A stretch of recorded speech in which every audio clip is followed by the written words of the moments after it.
राम राम जी दोस्तों, स्वागत है आपका हमारे यूट्यूब चैनल पर। और पिछले दो टॉपिक में हमने बात की थी।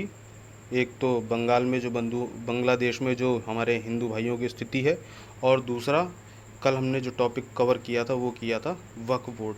आज दोस्तों हम टॉपिक लेके आए सत्ता का लालच, कि आदमी सत्ता के मद में कितना अंधा हो जाता है और किस हद तक गिर जाता है, कहाँ तक अपने मान सम्मान की तिलांजलि देकर सत्ता को हासिल करने के लिए वो अपने पूर्वजों की भी जो प्रतिष्ठा है उसको मिट्टी में मिला देता है। तो दोस्तों आज का वीडियो हमारा जो है वो इसी टॉपिक पे ऊपर है कि सत्ता का लालच व्यक्ति से क्या नहीं करवाता। दोस्तों आज का जो राजनीतिक परिप्रेक्ष्य है, पॉलिटिकल सिनेरियो, उसे देखकर आपको एक चीज़ तो बहुत अच्छे से समझ में आ रही है कि राजनीति का ऊंट किस करवट बैठेगा अभी ये किसी को नहीं पता है। ठीक है, वर्तमान में देश के अंदर एक कोल्ड वॉर जैसी सिचुएशन तैयार हो गई है। कैसे? जिसमें सभी नागरिक प्रत्यक्ष और अप्रत्यक्ष रूप से शामिल हैं या फिर किए जा रहे हैं। आज देश में नागरिकों को किस्तों में बांटने का जो खेल खेला जा रहा है उसका नेतृत्व जो लोगों को जाति में और संप्रदाय में, वो जाति में बांटकर, संप्रदाय तो अलग है ही, हिंदू मुस्लिम सिख ईसाई, लेकिन हिंदू और सिख, पारसी जैन बौद्ध एक तरफ हैं और मुस्लिम और क्रिश्चियनिटी ये एक तरफ है। इनका काम है हिंदू सिख पारसी और बौद्धों को कमज़ोर करके इनका धर्मांतरण कराकर इनको या तो मुस्लिम बनाओ या क्रिश्चियन बनाओ। ठीक है दोस्तों, तो इस तरीके से उनको कमज़ोर करने की कोशिश हो रही है। एक जो नेतृत्व कर रहे हैं वो खुद अपने आप को सेकुलरिज्म का यानी देश का भाग्य विधाता मानते हैं, यानी उनके जो पुरखे हैं उन्होंने ये देश बनाया, उससे पहले ये देश था ही नहीं। तो सेकुलरिज्म के बहुत बड़े सूरमा हैं और नेतृत्व करने की कोशिश कर रहे हैं। लेकिन मज़ेदार बात ये, जिन लोगों के ऊपर वो फूल रहे हैं वही उनके नेतृत्व को स्वीकार नहीं कर रहे हैं। अभी इमरजेंसी जो 1975 की लगाई गई थी पार्लियामेंट में, उनके जो बड़े बड़े मुख्य दल हैं उनके साथी वही उनका विरोध कर गए, राहुल गांधी का। ठीक है, एक जगह से जीत नहीं पाते तो दो जगह से इलेक्शन लड़ते हैं। वो तो इस बार कहना चाहिए कि बिल्ली के भाग से छीका टूट गया, तो अमेठी से भी सीट रायबरेली से जीत गई। तो इसलिए वो दो रास्ते चुनते हैं। जिस व्यक्ति के द्वारा देश में जातिगत गणना की मांग हो रही है उस व्यक्ति की खुद की कोई जाति ही नहीं है, मतलब, और उस व्यक्ति ने अपने साथ साथ देश विरोधी जो ताकतें हैं उनका और अपना निजी हित साधने की कोशिश में देश को बांटने की तैयारी कर रहा है। वो आदमी अपने निजी हित साधने के लिए और जो देश विरोधी ताकतें हैं उनका हित साधने के लिए वो व्यक्ति देश को बांटने की तैयारी कर रहा है। साउथ और नॉर्थ, जो लोग देश में जातिगत जनगणना की मांग कर रहे हैं उन्हें खुद की जाति का पता नहीं। अभी आपने देखा ही होगा पार्लियामेंट में अखिलेश यादव कैसे आग बबूला हो गए थे, अनुराग ठाकुर ने जब राहुल गांधी से जाति पूछ ली। अरे राहुल गांधी जब सबकी जाति पूछ रहे हैं तो राहुल गांधी से अगर किसी ने जाति पूछ ली तो इसमें क्या आपत्ति है? आप भी सांसद सदस्य हैं और जिसने आपसे ये सवाल किया वो भी सांसद सदस्य है, तो क्या दिक्कत है? आप किसी के घर जाएंगे फिर आप जातिगत जनगणना की क्यों मांग कर रहे हैं? जब आप जातिगत जनगणना की मांग कर रहे हैं तो आप किसी के यहाँ जाएंगे तो उससे क्या उसकी जाति नहीं पूछेंगे? पूछेंगे ना। तो वैसे ही आपसे पूछ ली।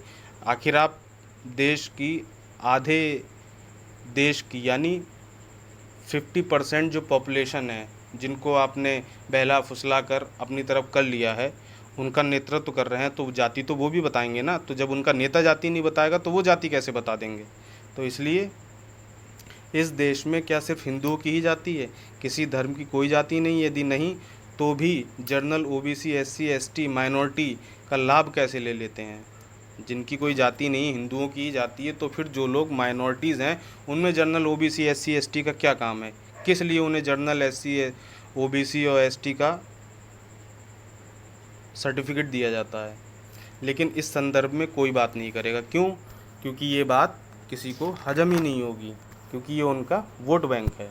हिंदू उनके लिए सिर्फ राजनीति का ज़रिया। और जो लोग इस देश को जातियों में बांटकर सत्ता का राज सिंहासन प्राप्त करना चाहते हैं उनका मकसद किसी भी जाति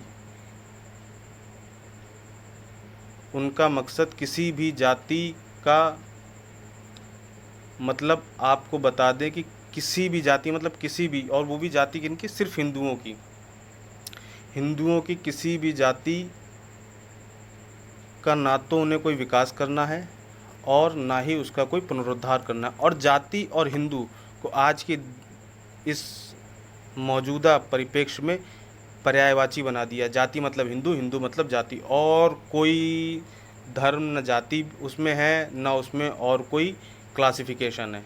सिर्फ हिंदू ही हैं जिनमें जातियां हैं। ठीक है।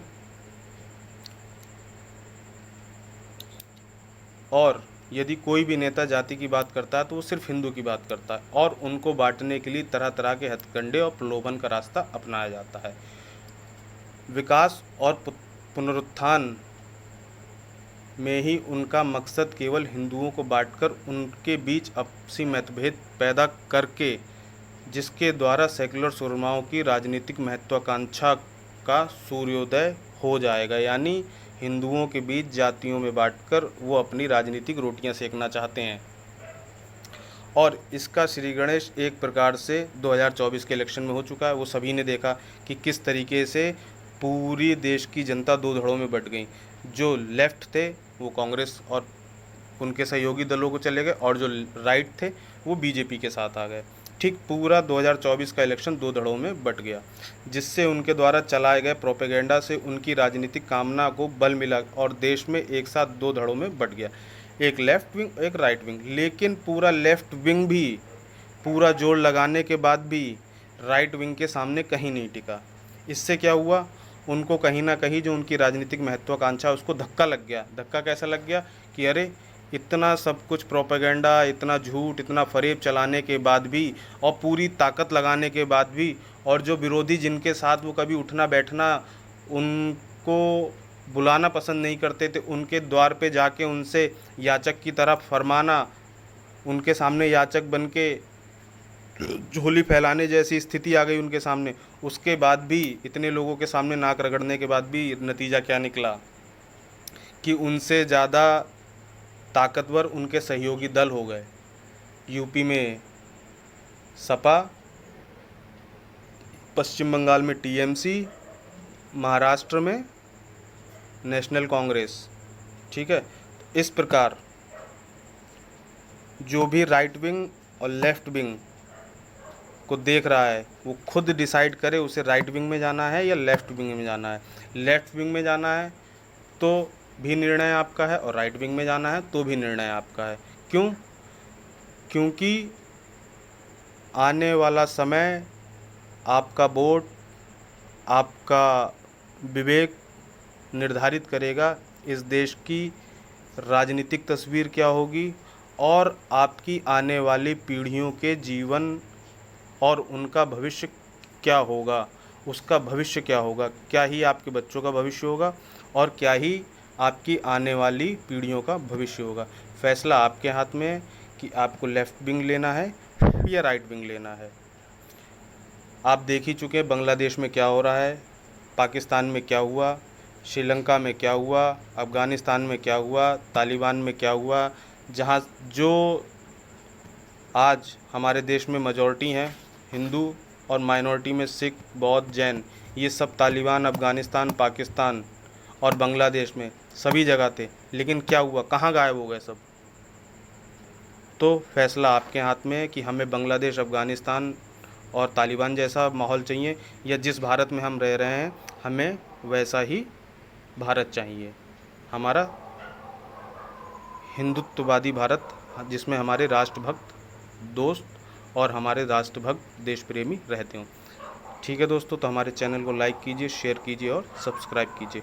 नोटिफिकेशन बेल ज़रूर दबा दीजिएगा ताकि आपको आने वाले वीडियोज़ लगातार मिलते रहें।